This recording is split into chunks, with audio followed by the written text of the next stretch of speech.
Well, first of all, we're going through a classic center-right swing to center-left because everybody's fed up with the austerity. So everybody's thinking of alternative type of candidates. Secondly, whoever you vote for here in Ireland, what you're doing is you're putting wind in their sails and you're giving them the ability to win in 2016.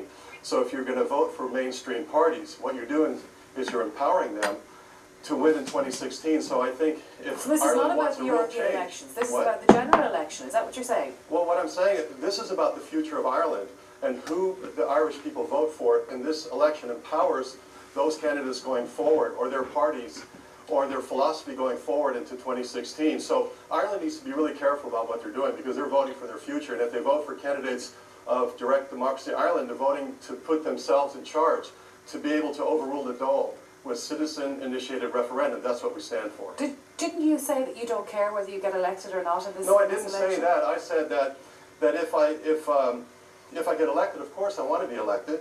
But if I don't get elected, then what I've accomplished, I've brought the awareness of the citizen-initiated referendum to the Irish people. That'll make the Irish people more sovereign, it'll strengthen their sovereignty, and it'll give them the ability to overrule Irish law that's being created in the Dáil. That's what we're standing just to explain to people, this citizen-initiated referendum is getting enough people to sign a petition and therefore something has to go to a referendum. So unpopular laws might be addressed in that way.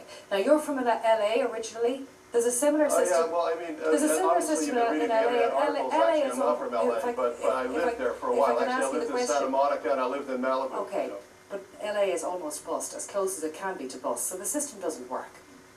Of course not. I mean, well, the point is everybody's crying about, you know, oh, we're letting the people down, still paying the debts back. You know, I have a universal social charge that I'm paying. You know what? With citizen-initiated referendum, you could overrule the Dáil. That's what we need to work for. So if you bring direct democracy candidates into Europe, it's going to put wind in our sails and it's going to give us the ability to win in the nationals in 2016. It sounds attractive, but if you have that system, no unpopular but financially prudent law would ever get passed.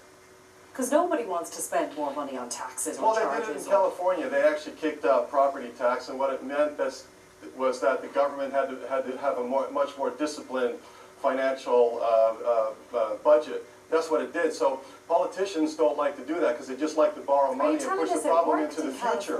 So the point is, with citizen-initiated referendum, we could actually hold the Dáil to account. But has it worked in California? It's worked in Switzerland. They've had it since 1831. In California, actually, Jerry Brown, a guy I used to work for, who's the current governor of California, just had a referendum on increasing their taxes, and they're finally balancing the budget. Okay, but it didn't work in California. Well, it didn't because politicians just like to borrow money and push the problem into the future. And the last governor couldn't fix it, but Jerry Brown is fixing it. Okay, but it's all about popularity as opposed to being financially... No, actually the difference is that in Switzerland, the amount of money you could spend on a referendum, it's not like the children's referendum here where the government can spend more money and outspend the opposition. But in California, it's the same thing. Big business can outspend anybody. But in Switzerland, it's regulated, so you have a much more fair and balanced referendum. A while back, I was actually trying to design a solar energy generation plant. And as I began to look into the feed-in tariffs for Ireland, I noticed that they didn't have one for solar. And photovoltaic technology has greatly advanced.